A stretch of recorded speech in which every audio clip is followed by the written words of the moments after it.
Bonsoir à toutes et à tous. Je suis ravi avec Priscille de vous accueillir pour ce nouveau Facebook Live. Alors on n'est pas tout seul, on est à la Maison des Projets, on est rue de l'Aurore à Saint-Germain-en-Laye et puis j'ai également Paul Joly qui est là, qui est notamment en charge de cet espace, maire adjoint en charge du logement et de l'inclusion et William Petrovic qui est là également et qui sera et qui est en charge notamment de la sécurité. On aura peut-être tout à l'heure aussi Sylvia Berdupuis qui viendra. On fera un point avec elle notamment sur la grève du 5 décembre prochain et toutes les mesures qui sont prises dans nos écoles maternelles et élémentaires parce que les parents et les familles vont avoir besoin de s'organiser. Alors on est dans cet espace qui est l'ancien, il y avait un marchand de boissons, Nicolas. On est rue de l'Aurore, en face de nous il y a une nouvelle surface bio qui s'est ouverte. C'est une rue qui retrouve un petit peu de couleur dans l'animation de son commerce. Et on a ouvert cet espace, nous, ville, depuis quelques mois, depuis le mois de septembre, Priscille, pour en faire une maison de projet. Et cette maison de projet, elle a notamment pour objectif d'accueillir le tissu associatif local, pour accueillir des ateliers. Alors, je regarde le mur un peu plus loin, il y a un atelier sur apprendre à râler, venir râler. Voilà, c'est un peu original. On est en France, hein, pourquoi pas, donc on peut apprendre et venir râler, se détendre. Mais c'est surtout un espace qui est fait pour se rencontrer. Il y a des ateliers, il y a eu des ateliers vélo, il y a des ateliers avec les bailleurs sociaux. C'est un espace de rencontre, c'est un espace qui fait partie des autres dispositifs qui existent sur ce quartier. Le 6C, qui est un appartement témoin que nous avons en partenariat avec I3F. Nous avons également les Microfolies un peu plus loin sur la place des Rotondes, un ensemble voilà, de structures qui sont destinées à animer le quartier. Alors vous avez été nombreux à poser un certain nombre de questions et je profite notamment de la présence de Priscille pour faire un point sur les travaux. Peut-être Priscille, on pourrait commencer par faire un petit point sur la rue de Fourqueux dont les travaux se sont achevés. Oui, bonsoir. Donc en fait la rue de Fourqueux, nous sommes intervenus depuis déjà quelques mois. Ça a été terminé après les vacances de Toussaint et la préoccupation majeure c'était la sécurité et de diminuer la vitesse. Donc les aménagements qu'on a fait en lien avec le département, qui nous a aidé à financer ces travaux, font qu'aujourd'hui la vitesse est diminuée. On a mis en place des feux récompenses. Si la vitesse de 30 km/h est respectée, les feux passent effectivement au vert. Jusqu'à présent, ça fonctionne bien. Il reste juste les arbres à planter. Alors quand ? Alors ils seront plantés début décembre. Début décembre, voilà. Donc on aura les arbres plantés rue de Fourqueux. Alors ça a été un chantier compliqué, énormément de concertation depuis plusieurs années, on peut dire. Voilà, ça faisait des années qu'on voulait faire ce chantier. Oui, la demande remonte, c'est vrai, il y a plusieurs années et on a mené 3 concertations, une sur le terrain et 2 réunions publiques pour recueillir les demandes de chacun et essayer de faire l'aménagement qui correspondait le mieux possible à ce qu'attendaient les gens. Alors à quelques centaines de mètres de la rue de Fourqueux, un aménagement important sur le rond-point du lycée international. Oui, pareil. Alors le rond-point du lycée international, on est intervenu également cet été et c'est pas tout à fait terminé parce que c'est un point névralgique, un centre névralgique et on va devoir terminer les travaux l'été prochain à nouveau. Là où on peut déjà voir que ça fonctionne et ça a beaucoup apaisé la rotation des voitures. C'était important de marquer à cet endroit-là. On est quasiment à l'extrémité de la rue Saint-Léger. On avait besoin d'apaiser les circulations, de prévoir notamment des circulations douces. Il y a des pistes cyclables qui ont été organisées. Et puis surtout, ce rond-point permet une meilleure desserte en sécurité des enfants qui peuvent être déposés, notamment ceux qui vont au lycée international, ceux qui vont profiter des installations sportives de Fourqueux, du parc sportif Claude Bocard. Il y a le gymnase Philippe Pivert et il y a le terrain de football Jean-Pierre Dogliani notamment. Alors, beaucoup de questions ont été posées. Je voudrais d'abord revenir sur une question qui m'a été posée par Véronique. Véronique, on se connaît, on échange régulièrement sur les réseaux sociaux et notamment sur Facebook concernant la déchetterie autre que mobile. Et c'est très bien dans cette question de préciser autre que mobile. Vous savez que cette déchetterie, pour le moment, le service est assuré par l'agglomération, juste en dessous du viaduc, ici à quelques dizaines de mètres de là où nous sommes, à quelques dizaines de mètres de la rue de Fourqueux. Alors, nous sommes en train de négocier, l'agglomération, le département, la commune de Chambourcy et nous-mêmes, pour installer cette déchetterie Juste à la sortie de Saint-Germain, si vous voyez la route de Chambourcy, sur la droite, il y a les ateliers municipaux ou le centre technique municipal juste avant de prendre l'échangeur A14. Et il faut négocier également avec la société qui gère les autoroutes, la SAPN. On a trouvé un accord de principe. Maintenant, il faut qu'on chemine pour trouver non seulement les financements, mais également les études qui vont commencer bientôt. Il faut faire un rond-point pour desservir. Il faut qu'on aménage un petit peu ce terrain. Et moi, j'espère que d'ici, voilà, j'espère qu'on pourra, dans 12 mois, profiter de cette nouvelle déchetterie qui ne sera pas mobile. Celle-là, elle sera fixe, elle sera définitive. Et c'est en tout cas un service que vous êtes très nombreux à attendre, et je crois qu'à Saint-Germain, on est en droit d'obtenir en matière de déchets et en matière de déchetterie mobile, pas mobile là pour le coup, en matière de déchetterie, un service exigeant. Alors, on a reçu quelques questions. On a d'ailleurs une première question, alors qui n'a rien à voir avec les travaux, mais d'Isabelle Boileau-du-Verger. Alors, ça fait écho peut-être à la présence de William Petrovic. Qu'allez-vous faire contre la délinquance qui monte et commence à s'étendre dans un certain nombre de quartiers? Alors, la délinquance, il ne faut pas croire que les choses vont mieux dans notre pays. Il y a un certain nombre de difficultés et Saint-Germain n'échappe pas à ce qui se passe sur le territoire. Et quand vous voyez des images de violence qui sont propagées et diffusées tous les week-ends à la télévision, sur les réseaux, sur les chaînes d'infos, sur les réseaux sociaux, ne croyez pas que cela ne peut pas atteindre des villes résidentielles comme les nôtres, comme Versailles, comme le Vésinet en ce moment qui subit une vague de cambriolage et de détérioration de véhicules très important. Saint-Germain est aussi impacté par cela. Alors quelles sont les réponses que nous apportons? La première des réponses, elle est sécuritaire. À travers la mise en place d'un réseau de vidéoprotection, je crois, qui est unique dans le département, qui est très efficace. Les rues de Saint-Germain-en-Laye sont sous vidéo 24 heures sur 24 et il y a un opérateur vidéo, un ou plusieurs, 24 heures sur 24 derrière la caméra qui regarde ce qui se passe. Ça, c'est la première chose et je peux vous dire, encore il y a quelques minutes, que nous venons de procéder à une interpellation importante grâce notamment à l'apport de la vidéoprotection.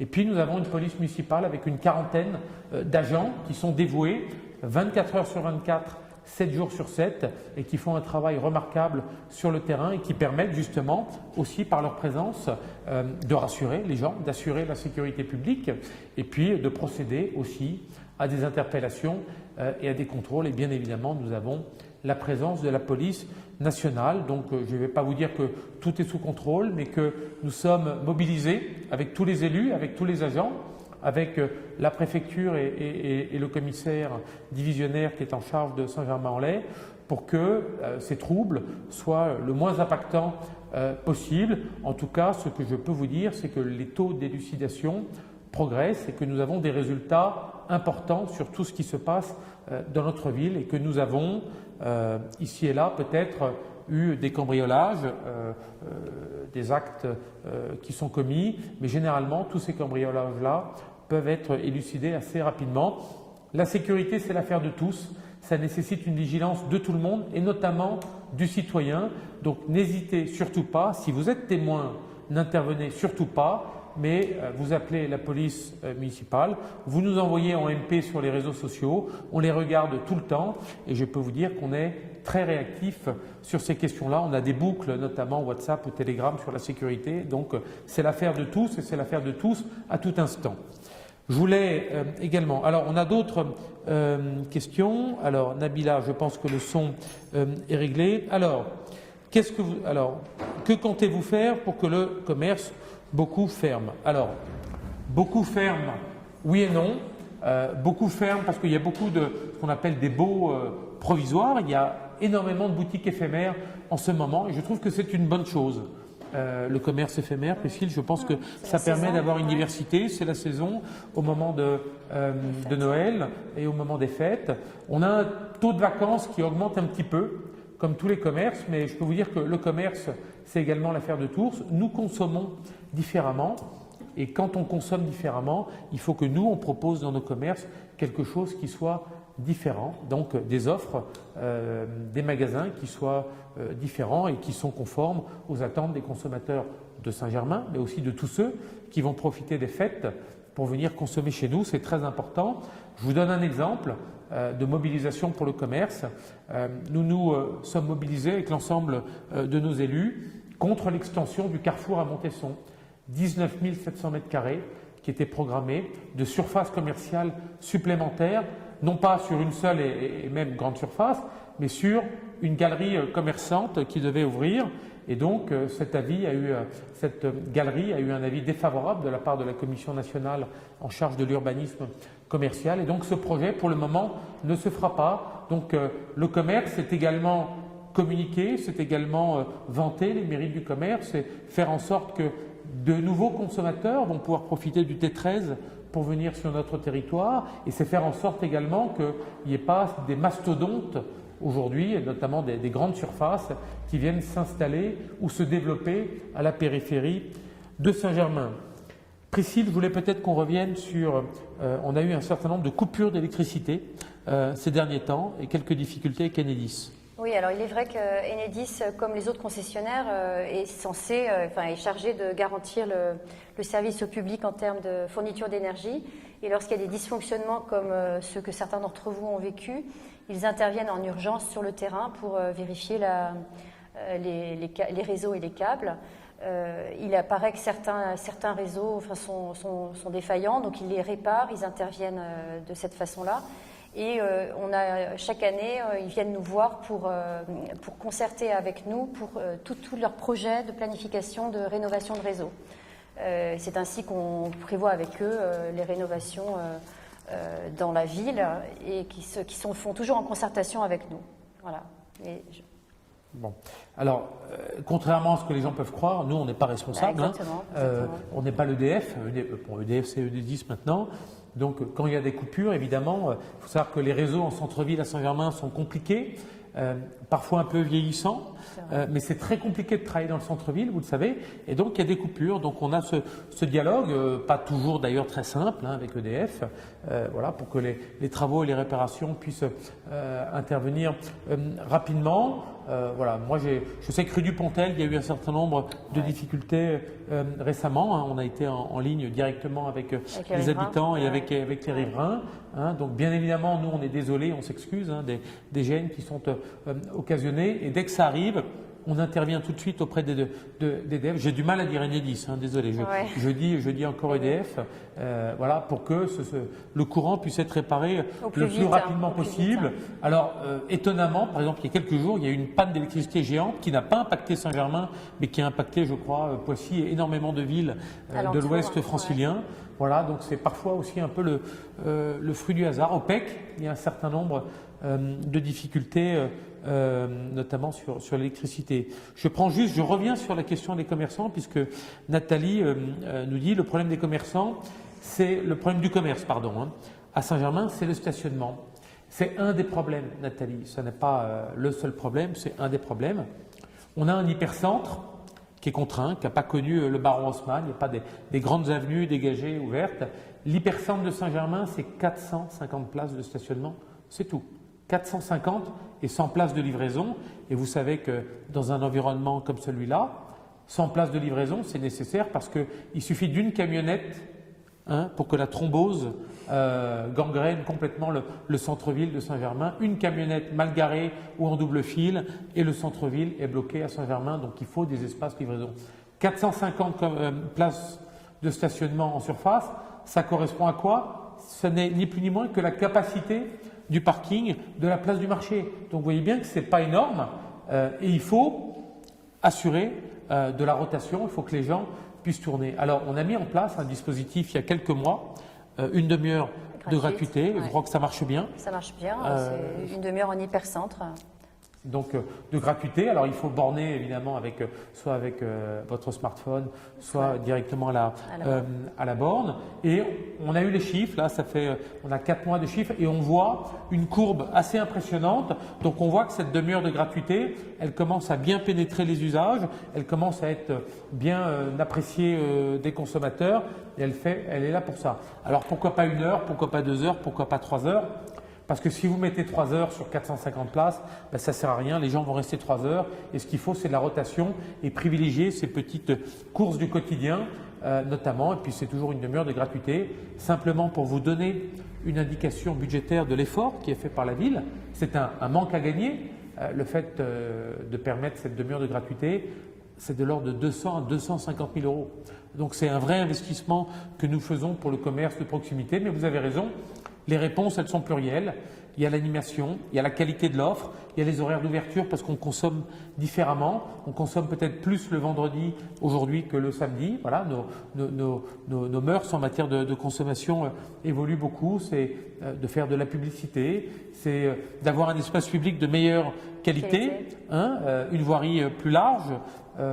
On l'a fait d'ailleurs rue de Pologne, on a continué la rue de Pologne cet été pour permettre aux familles de passer avec des poussettes, aux fauteuils roulants. Donc c'est aussi ça notre politique d'inclusion, de pouvoir profiter, d'avoir plus de terrasses de café. Et puis bientôt, je crois qu'on a débâché les arcades et je crois qu'il est prévu qu'on enlève les échafaudages le 6 décembre. Et le 6 décembre, c'est une date aussi importante, c'est la fête des Lumières, et on va pouvoir lancer comme ça peut-être tu peux nous en dire un mot, nos illuminations de Noël. Voilà, ça aura lieu vendredi 6 décembre à 17h. Rendez-vous en ville pour assister à l'illumination, la mise en lumière des éclairages de Noël. D'accord. Alors, Nathalie, qui est vraiment à fond sur les questions du stationnement, pourquoi ne pas faire baisser les tarifs des parkings souterrains? Oui, Nathalie, je pense que c'est un point important. Je crois que maintenant qu'on a résolu, je ne vais pas dire résolu, mais en tout cas, on a bien travaillé sur cette question du stationnement de surface, il faut qu'on rentre dans un dialogue un peu plus constructif avec les délégataires de services publics. La ville est propriétaire de 3 parkings, en partie, rue de Pologne, place du marché et celui du RER, RER Château. Le parking des Coches, qui est le parking de la galerie commerciale, n'appartient pas à la ville, je tiens à le préciser. Donc nous avons avec nos délégataires de services publics la possibilité peut-être d'avoir un discours. Alors ne rêvez pas, ça va coûter encore de l'argent, et l'argent c'est de l'argent de la ville, donc des contribuables, donc des administrés. Mais bon, on va voir avec eux peut-être quelle formulation de prix on peut trouver. Et je profite simplement de parler du parking de la rue des Coches et des galeries. Et bien, pour vous parler des galeries, vous avez été très nombreux à nous interpeller sur des inquiétudes par rapport à la galerie commerciale. Alors la galerie, elle a été rachetée, on a eu l'occasion d'en reparler tous ensemble. On a reçu les demandes d'autorisation de travaux de la part de ces nouveaux propriétaires, et on a fait une réunion avec nos commerçants la semaine dernière, et donc je peux vous dire en tout cas que ces travaux devraient commencer au premier trimestre 2020, très certainement terminés à la fin de l'année 2020. Pendant les travaux, la galerie restera ouverte, et je pense qu'on va avoir de très belles surprises en matière d'enseignes, de très belles enseignes qui devraient s'installer. Donc je crois que les baux commerciaux sont en cours de négociation et de finalisation, mais cette galerie va enfin retrouver d'ici 12 mois tout ce qu'elle représentait pour le cœur de ville de Saint-Germain, c'est-à-dire vraiment son lieu d'attractivité principal pour nos commerces, et cet effet locomotive. Donc ça sera très important. Alors je vois un certain nombre de questions. Alors Benjamin, Faten qui m'invite comme tous les ans à la fête de Noël au club de tennis. Donc écoutez Faten, je crois que c'était votre fille d'ailleurs qui m'avait invité l'année dernière. Moi je veux bien venir, il n'y a pas de difficulté, on viendra. C'est un club de tennis qui est très sympathique, avec lequel on a beaucoup d'affinités. Je dis ça devant William Petrovic parce qu'il en a été le président pendant très longtemps. Alors on peut peut-être profiter de ta présence, Priscille, pour parler des trottinettes électriques. Oui, alors effectivement, on est nombreux à s'interroger sur le fonctionnement des trottinettes électriques. Alors il y a eu un décret qui a été publié le 25 octobre dernier qui réglemente désormais le fonctionnement des trottinettes électriques ainsi que des engins de déplacement personnel. Donc dès lors, on est obligé de respecter les bandes cyclables ou les pistes cyclables pour les trottinettes qui doivent être limitées à 25 km/h. S'il n'y a pas de bande ni de piste cyclable, elles peuvent emprunter la voirie. Seulement les voiries limitées à 50 km/h. Il est fortement recommandé de porter un casque, évidemment, et les trottinettes électriques ne peuvent pas être utilisées par les moins de 12 ans. Et tous ceux qui ne respectent pas ça sont susceptibles d'une amende de 135 €. Donc, il faut être vigilant. Alors bon, ça évidemment, vous voyez bien que c'est important. Ça pose la question un peu plus large du partage de l'espace public. Voilà, parce qu'on est évidemment une ville où on encourage les nouvelles mobilités, les mobilités douces. Les trottinettes font partie de ces nouvelles mobilités douces et il faut qu'on apprenne tous à mieux cohabiter. Le vélo, on encourage bien évidemment la pratique du vélo, mais la première des mobilités douces, c'est la marche à pied. Et dans un rayon de 1 km, nous, on encourage fortement la marche à pied, d'où les rénovations de voiries, les travaux que tu entreprends avec toute ton équipe et que tu as mené et supervisé, évidemment. Donc la marche à pied, le vélo, les trottinettes électriques, les vélos électriques maintenant, et puis après les scooters, les voitures, les bus. Voilà, vous voyez que tout ça a besoin de cohabiter, il nous faut des règles et on est très content d'avoir ce nouveau décret qui enfin fixe un cadre d'intervention sur lequel nous pouvons nous appuyer. Alors, Fabrice, Madame Peunier est-elle en charge des travaux dans les équipements sportifs? Si oui, peut-on avoir un éclairage sur la politique de la mairie pour répondre aux besoins des clubs? Alors oui, bien sûr, je suis aussi en charge des travaux dans les bâtiments publics et effectivement, nous avons un plan budgétaire pour rénover et maintenir les bâtiments. Donc, je ne sais pas de quels travaux, équipements sportifs, oui. Alors, bien sûr, on intervient sur la maintenance des gymnases et nous avons l'obligation, enfin nous essayons de maintenir au mieux le service pour que les associations puissent en profiter le mieux possible. Alors, mais simplement pour répondre à Fabrice, il y a des gymnases qui sont surutilisés par des associations. C'est pour ça que nous faisons et nous refaisons le COSEC, le gymnase du COSEC, parce qu'aujourd'hui il n'est plus aux normes. On a refait le gymnase des Lavandières.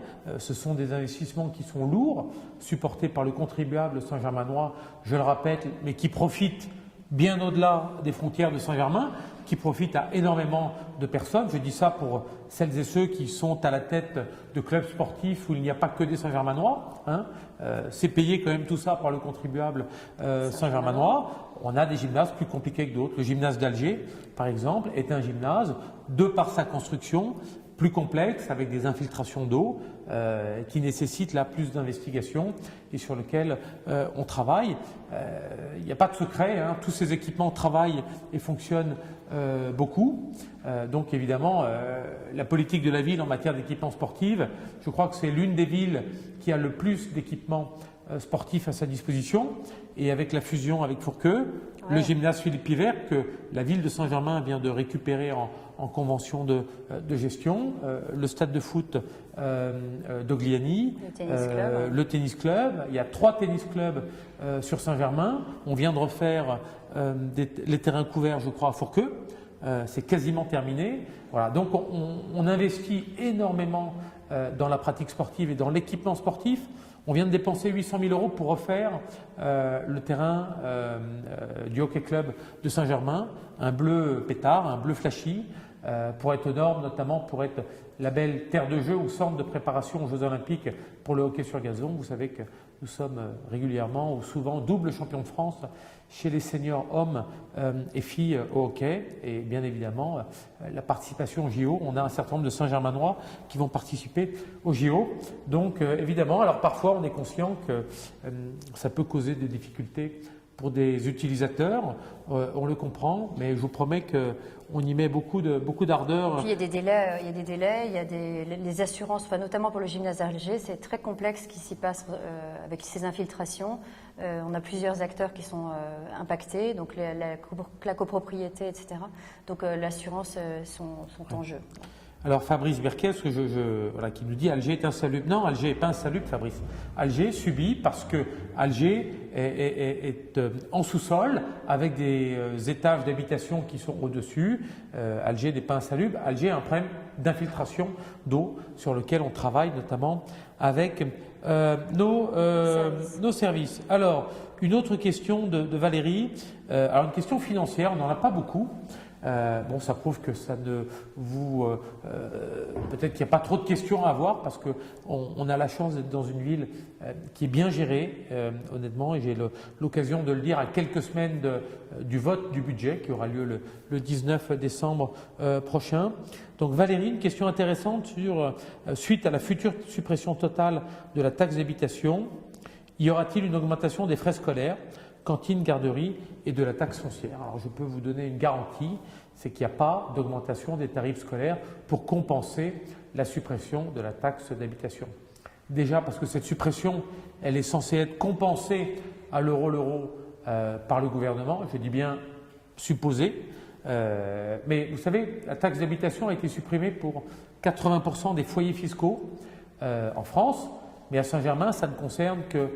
il y a encore 45% de foyers fiscaux, Saint-Germain et Fourqueux, qui sont assujettis à la taxe d'habitation et qui verront effectivement progressivement sur 3 tranches annuelles supprimer en totalité leur taxe d'habitation.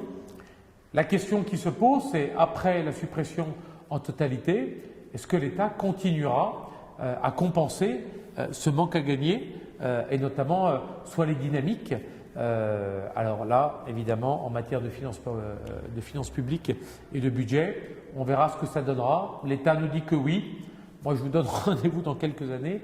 Je ne sais pas, mais en tout cas, grâce à la bonne gestion, je crois, de nos finances communales, il n'est pas prévu d'augmentation tarifaire, ou en tout cas, aucune augmentation tarifaire n'a eu lieu pour compenser cette taxe d'habitation. Et vous verrez notamment, parce qu'on a voté l'harmonisation fiscale entre nos deux communes, Saint-Germain et Fourqueux, qu'on va baisser un tout petit peu le taux de taxe d'habitation et que les habitants de Fourqueux bénéficient d'une diminution très significative de leur taxe foncière. Voilà, ainsi qu'une petite diminution plus que significative sur le coût de l'eau. Alors Philippe nous dit pourquoi ne peut-on pas lire tous les commentaires en direct? Je crois qu'on peut tous les lire. Philippe, il n'y a aucun problème, je crois. Il n'y a pas de filtrage, il n'y a pas de comité de censure, je vous promets. Vous pouvez y aller. C'est la règle, il n'y a pas de tabou. Donc j'attends, c'est Philippe Musette qui m'écrit ça, j'attends vos questions. Peut-être qu'on peut, Priscille, parler un peu de ce qui se passe à Edmond, avec le passage à Edmond. Alors le village d'Edmond donc, a demandé à être clôturé et effectivement on a été sollicité par les parents d'élèves et par les usagers du lycée international et les camboriciens. Donc il y a eu toute une concertation qui a été menée notamment par Sylvia Bardupuis auprès de nos interlocuteurs du village d'Edmond et cela va aboutir à une ouverture à des horaires fixes, donc 3 fois par jour, pour permettre de traverser le village d'Edmond, malgré le fait qu'il sera fermé. Donc, et ça va être opérationnel à partir du mois de mars prochain. Et en attendant, jusqu'au mois de mars, je pense qu'on peut encore traverser. C'est bien ça. D'accord. Alors là, c'est typiquement, c'est un dossier qui est compliqué. C'est une zone, le village d'Edmond, vous le savez, qui appartient au ministère de la Défense. Qui est dans son histoire adossé à la création aussi du lycée international. Et donc, on a énormément de civils et de militaires et de fonctionnaires également qui habitent là, avec une sensibilité particulière à sécuriser ces périmètres, comme dans beaucoup de résidences.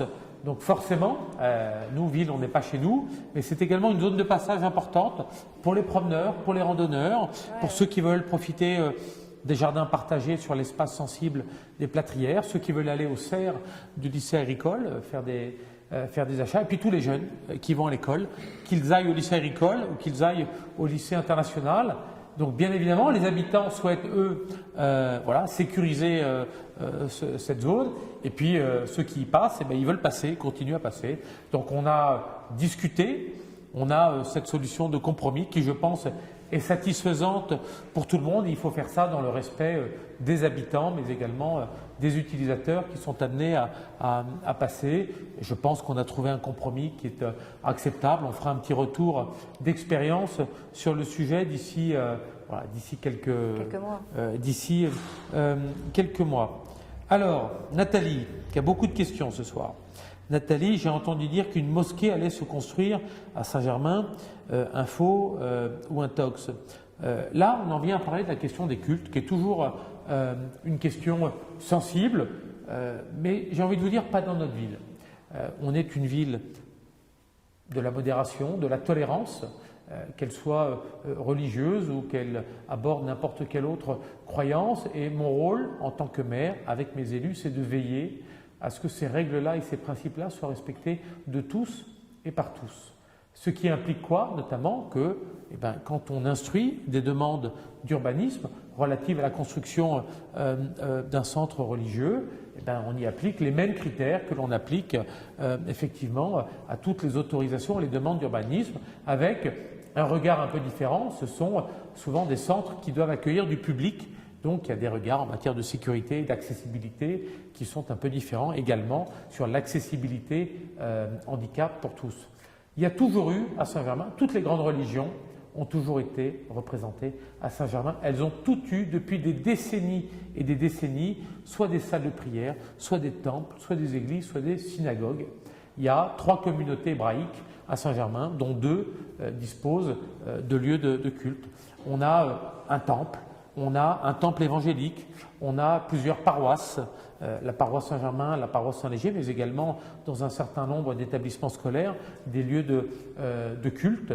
On a également une salle de prière aujourd'hui à la communauté musulmane, et je ne trouve pas que cette communauté musulmane a déposé via une association un permis de construire qui a été bien évidemment accordé, après un certain nombre d'échanges, une nouvelle salle de prière qui sera rue Saint-Léger, comme elle en a le droit, comme d'autres en ont eu le droit, comme il y a quelques années la communauté orthodoxe avait également édifié une église orthodoxe sur Saint-Germain, ou en tout cas elle avait des locaux, et c'est le droit de toute communauté, et ça se fait en respectant les principes que peut faire la ville. La ville, elle est instructeur des dossiers d'urbanisme, c'est notre responsabilité, simplement s'assurer, y compris avec les services de Priscille, que les travaux se déroulent bien dans les normes, comme pour n'importe quel administré, association ou en tout cas pétitionnaire d'une demande d'urbanisme. Donc il n'y a pas une mosquée en tant que telle, il y a une salle de prière, et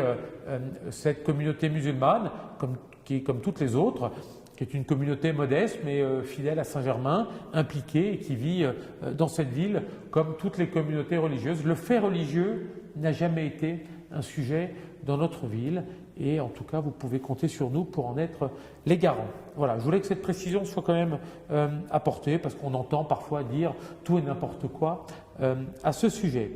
Alors, qu'est-ce que j'ai d'autre comme question? J'ai un certain nombre de questions. Alors j'ai lu une question sur le bois joli, effectivement, avec peut-être un certain nombre de difficultés. Bon, le bois joli, je n'ai pas connaissance qu'il y ait trop de difficultés. C'est sous vidéo, le bois joli.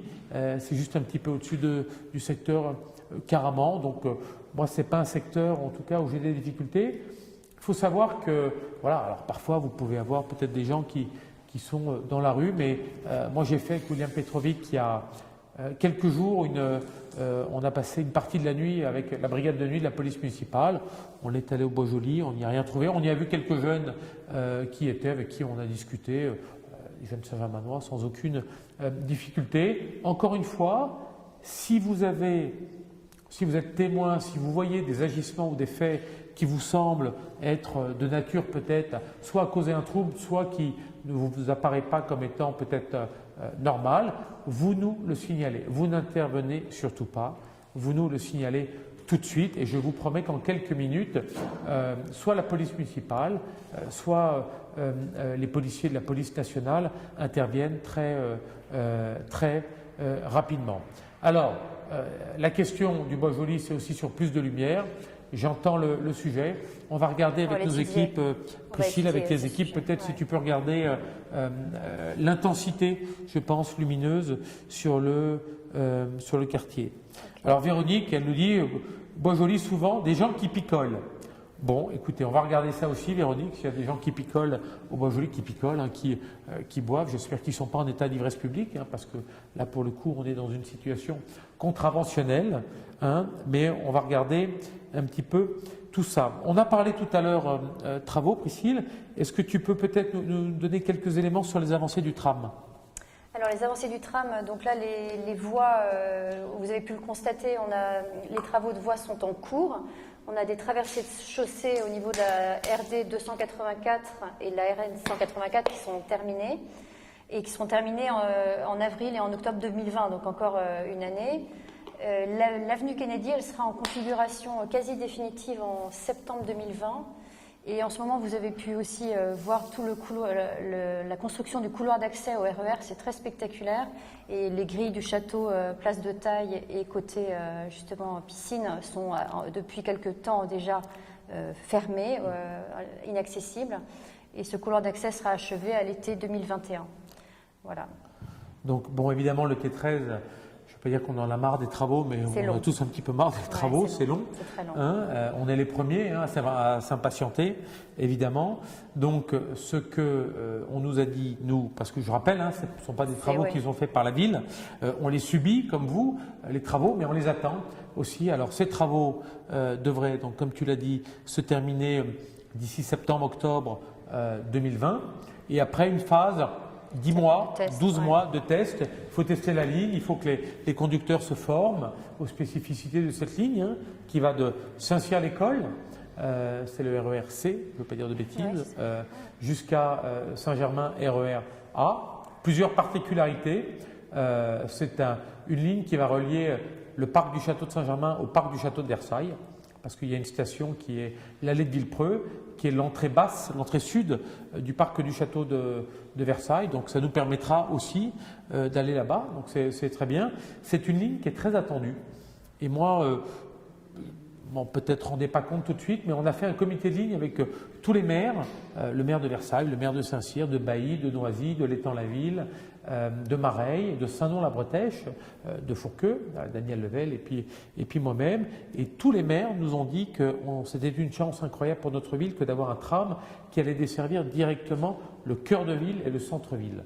Et qu'on peut penser que beaucoup d'habitants de Saint-Nom-la-Bretèche, de l'Étang-la-Ville, de Bailly et de Noisy vont pouvoir comme ça accéder à Saint-Germain sans prendre leur voiture. Ça, je pense que c'est important et c'est utile de le souligner. Et surtout, vont pouvoir utiliser nos commerces, nos restaurants, notre tourisme et notre offre culturelle pour je pense, le bien-être de nos commerçants. Donc, je pense que c'est très important. On peut rappeler qu'il y a un parking qui sera donc au niveau de la gare de Grande Ceinture, environ 200 places, parce que pas mal de gens le demandent aussi, est-ce qu'il y aura un parking qui desservira ces gares, et donc le parking de Grande Ceinture accueillera un grand parking. 240 places qui devraient ouvrir d'ici quelques mois, au printemps, avec une nouvelle place au-dessus et un nouveau marché. Lui aussi, la place, si vous allez Plaisir Pereire, la place est quasiment terminée. Il y a les constructions qui sont sur cette place qui sont en train d'être finalisées et le marché qui est aujourd'hui rue Franklin. Je remercie d'ailleurs tous les maraîchers qui ont tenu bon pendant ces quelques 2 années de déplacement du marché, qui vont maintenant retrouver d'ici quelques mois ce très beau marché. Au cœur de cet écoquartier. J'ai peut-être oublié de préciser tout à l'heure, puisque Paul Joly était là et il en est l'un des artisans, que nous sommes là, évidemment, rue de l'Aurore, au cœur du quartier du Bel Air. Et ce quartier, nous avons engagé une démarche de labellisation en écoquartier. Et que cet écoquartier, cette démarche a été validée par l'État. C'est un label national et que nous en sommes à la 3e étape. Nous avons reçu l'étape 3 ou label 3 de cet écoquartier. Donc c'est passer d'une ZUP à un écoquartier, c'est un défi que nous nous sommes posés et on est en train un peu de le remplir. Vous savez qu'il y a notamment un projet de végétalisation de la dalle Frontenac, donc casser du béton pour désimperméabiliser les sols, pour les végétaliser. Ça fait aussi partie de notre politique en matière de développement durable, et notamment cette végétalisation de la dalle Frontenac est un des éléments qu'a pris en compte l'État dans le cadre de cette labellisation. Mais il n'y a pas que ça, il y a tout un travail qui est fait autour des arbres remarquables. Beaucoup des sujets, les sujets sont les arbres, qui ont été plantés ici, l'ont été au moment des travaux, au début des années 70, donc ils ont aujourd'hui une cinquantaine d'années. Il y a de magnifiques arbres, et puis il y a toute une politique autour de la rénovation urbaine, de la rénovation thermique, de l'isolation des bâtiments, d'apprendre à bien entretenir également ce logement. C'est ce que l'on fait à travers le projet Axiome, l'éclairage public en LED, et puis évidemment le lien citoyen, et tout ça concourt à la labellisation. Ce sont des critères que prend en compte l'État pour attribuer ce label, et donc nous sommes en plein dedans. À terme, il y aura 3 écoquartiers à Saint-Germain, la Lisière Pereire, le quartier de l'hôpital, et puis le quartier du Bel Air. Alors, c'est Olivier qui nous pose une question. Tu as parlé des travaux pour le COSEC. Quand commenceront-ils? Quelles sont les solutions pour les associations qui l'utilisent? Alors, j'ai parlé effectivement, vous savez que c'est un projet sur lequel nous travaillons depuis longtemps avec toutes les associations. Ce n'est pas un projet simple, parce que quand on refait un équipement public, il y a toujours des utilisateurs d'équipements publics, donc ça pose des questions effectivement d'utilisation. C'est pour ça que je voulais que l'on attende la commune nouvelle. Je voulais que l'on puisse optimiser notamment ce que nous faisons aujourd'hui avec le gymnase Philippe Pivert, pour faire ce jeu peut-être de va-et-vient entre les associations sur un projet qui effectivement doit être calé sur les saisons sportives, commencer dès les premiers jours de l'été et se terminer juste avant la rentrée scolaire, pour que les associations puissent retrouver une pleine et entière utilisation. Alors, on est en train de finaliser toutes les études préliminaires sur le gymnase COSEC. Je rappelle que dans ce projet dit du cœur des sources, que nous avons déjà présenté maintenant il y a environ une petite année, en tout cas en début d'année 2019, il y a 3 pôles importants, 3 ou 4. Il y a la rénovation et la restructuration du COSEC juste au-dessus du gymnase des Lavandières, qui est un investissement important. Il y a surtout le déménagement et la construction du nouveau conservatoire à rayonnement départemental, qui notamment permettra de regrouper sur un seul équipement toutes les salles de danse, les studios de répétition pour les musiciens, et puis une salle de répétition, parce que nous avons une particularité avec cet équipement, c'est que le conservatoire est spécialisé sur les ensembles musicaux, donc il nous faut une salle de répétition un peu plus importante que l'auditorium Maurice Ravel que nous avons aujourd'hui, puis qui est un peu petit et vieillissant. Et puis il y a l'école des sources en dessous, que nous allons également refaire, nous l'avons déjà annoncé, en partenariat avec le club de bridge, qui lui aussi mérite des installations dignes de ce nom. Et puis, si vous prolongez un petit peu à côté, il y a tout l'espace d'habitat social ou collectif Caraman. Et là, nous sommes en discussion avec le bailleur social, les résidences Yvelines Essonnes, pour refaire non seulement la voirie, toute la voirie n'appartient pas à la ville dans cet ensemble-là, mais pour refaire également les immeubles. Alors évidemment, ce sont des projets dans lesquels la population sera impliquée, les associations, la population, parce que c'est comme pour l'écoquartier, tout ça se construit avec la population et sans la population. Donc il y a des phases de concertation, comme nous l'avons fait dans le cadre de l'hôpital et de la rue de Fourqueux. Peut-être tu peux nous rappeler un peu ce que tu as fait pour la rue de Fourqueux, parce que moi je t'ai vu dans la rue avec un double décimètre. Oui, on avait fait une promenade urbaine en février. On a cheminé tout le long de la rue de Fourqueux avec chacun des riverains pour essayer de trouver des compromis devant chacune des maisons, devant chaque. Voilà. D'accord. Alors, on a une question de Clément Peunier. Quelque chose me dit que c'est un nom que je connais. Priscille, je crois que c'est ton fils d'ailleurs. Est-il possible de créer un espace jeune à l'intérieur de la ville qui permettrait aux étudiants de profiter d'un endroit où ils n'auraient pas à se soucier du dérangement potentiel qui pourrait être fait au voisinage? Bon, je ne veux pas interférer dans des discussions familiales, Clément, mais c'est une bonne question.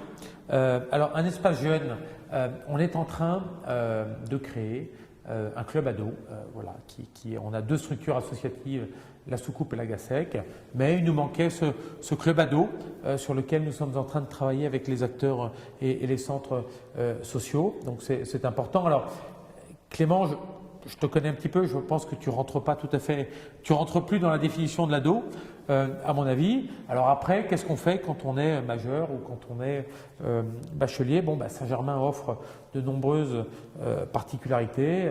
Il y a des cafés, il y a des restaurants, il y a des parcs, il y a des endroits où on peut aller. Alors si on veut étudier, parce que ça peut être aussi, oui, ça, je pense que ta maman sera d'accord pour dire que si tu veux étudier, eh ben, on vient de passer une convention avec Sciences Po Saint-Germain, qui est en train de construire son centre.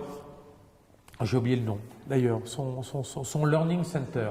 Vous aurez pu trouver un nom français, mais son centre d'apprentissage, bon, sa bibliothèque universitaire, dernier cri, moderne, multimédia.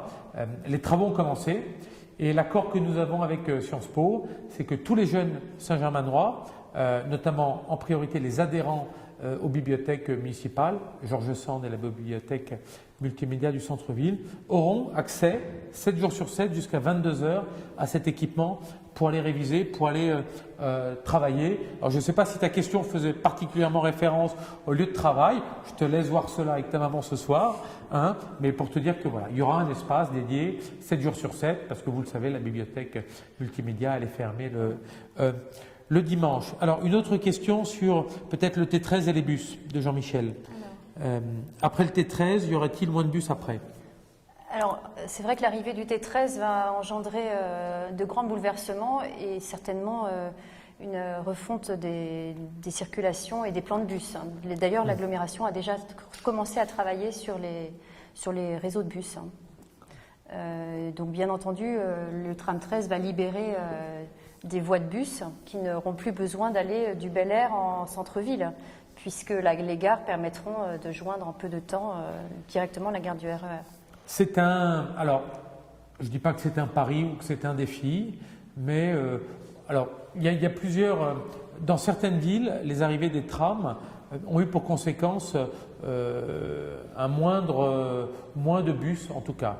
Dans d'autres villes, plus on encourage les mobilités douces, et plus justement le besoin et les attentes en matière de mobilité douce sont fortes, et donc on a besoin de renforcer les réseaux de bus. Donc nous, ce que nous nous sommes dit, c'est que après donc la mise en place du T13, il faudra de toutes les manières faire un retour d'expérience, 6 mois, 9 mois, 12 mois après, pour voir véritablement, notamment sur Saint-Germain, entre le sud et le nord, si cela a été positivement impactant. Je pense qu'il faut au moins une année pour que les habitants et les usagers s'acclimatent à un équipement public, et après on verra effectivement si on a moins de bus et si on a moins de flux, par exemple en matière de véhicules aussi, parce que faut savoir qu'un bus c'est presque une dizaine de véhicules, 10 ou 12 véhicules en un seul coup. Donc l'objectif, c'est aussi de réduire les flux de voitures vers le centre-ville et d'engager les mobilités douces. Je précise simplement que l'agglomération et le département sont en train d'étudier à nos côtés peut-être une nouvelle passerelle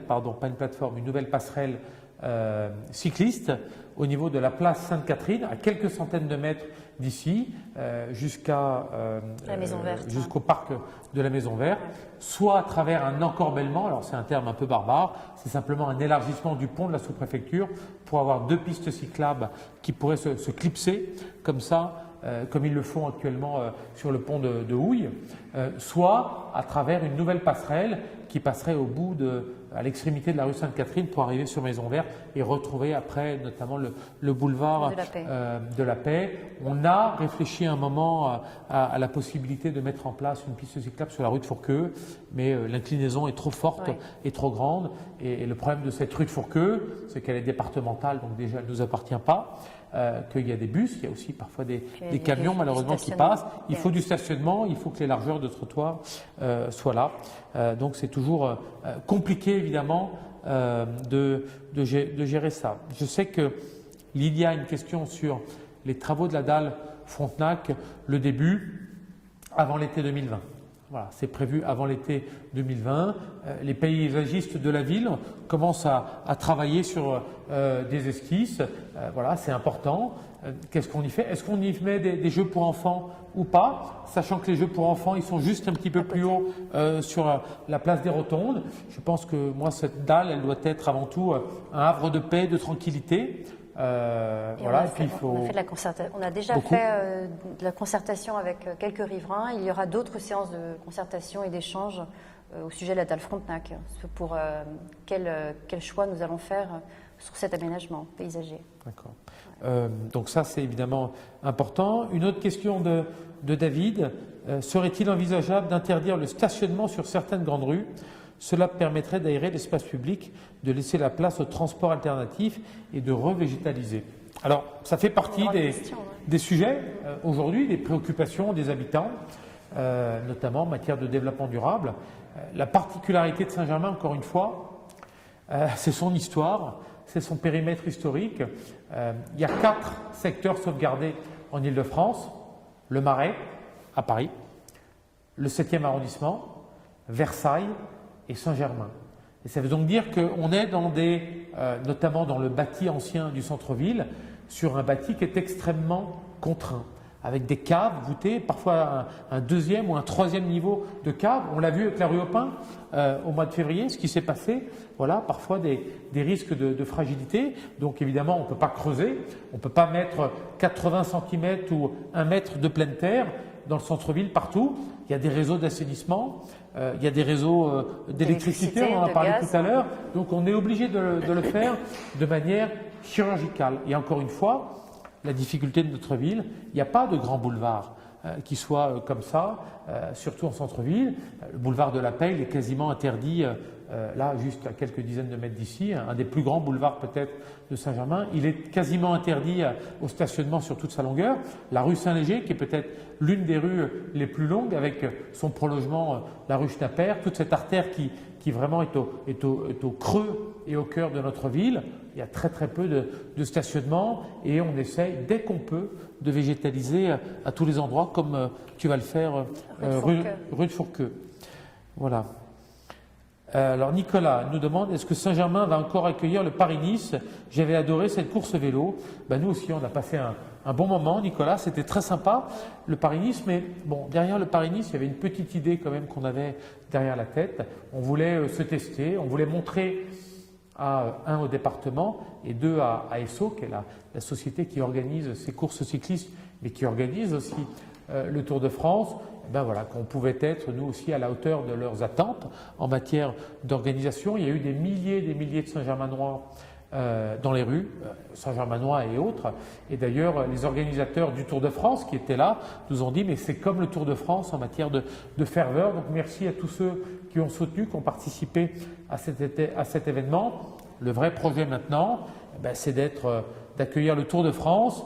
Pour accueillir le Tour de France, on va attendre que les travaux de ravalement du château soient finis, fin 2021, début 2022, et on l'espère aussi fin 2021, début 2022, la construction du bassin, le grand bassin, vous savez, dans lequel nous nous sommes lancés, et très certainement un projet qui devrait commencer dans une année. Voilà, on est en train de finaliser le tour de table financier, une année de travaux après, et on est un certain nombre à se dire que une fois que ce grand bassin aura été reconstitué et que le château aura été ravalé sur l'ensemble de ses façades, quelque part, pardonnez-moi l'expression, mais ça aurait un petit peu de gueule, que d'accueillir le Tour de France sur l'esplanade du château. En tout cas, je sais que beaucoup y sont favorables. Alors, voilà pour la question de Nicolas. On avait d'autres questions encore sur les travaux. Alors, l'Isère Pereire, est-ce que tu peux peut-être, on avait une question sur la l'Isère Pereire où en sommes-nous de Mohamed. Les travaux avancent bien. Alors, les lots A, B, D, E ainsi que l'hôtel de la Place Frayet seront livrés en décembre 2021. Et Monsieur le maire a parlé tout à l'heure du marché de la Place Frayet. On a un petit peu évoqué aussi le parking qui est terminé et qui sera opérationnel l'année prochaine.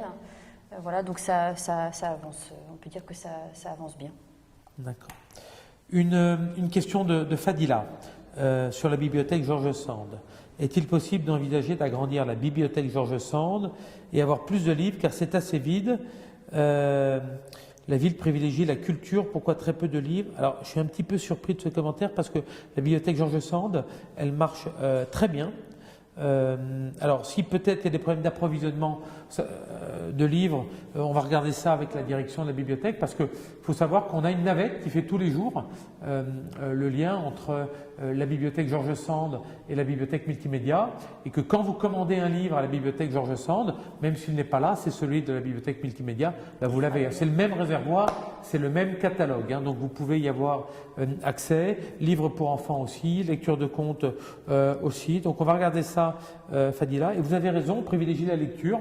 La lecture pour tous, qu'elle soit publique, qu'elle soit privée. On a la chance d'avoir 3 bibliothèques à Saint-Germain, la bibliothèque multimédia, la bibliothèque George Sand et puis la bibliothèque pour tous, qui est une structure associative qui est rue de Pontoise à Saint-Germain et qui accueille quasiment toutes les semaines des écrivains et des auteurs, très connus d'ailleurs, dans un cadre un peu plus intime, avec beaucoup de recommandations de lecture qui sont faites, mais en tout cas sur la question de l'approvisionnement, hein, je comprends cette question comme ça, on va regarder ça d'un peu plus clair. Donc voilà, ce Facebook Live, il sert aussi à ça.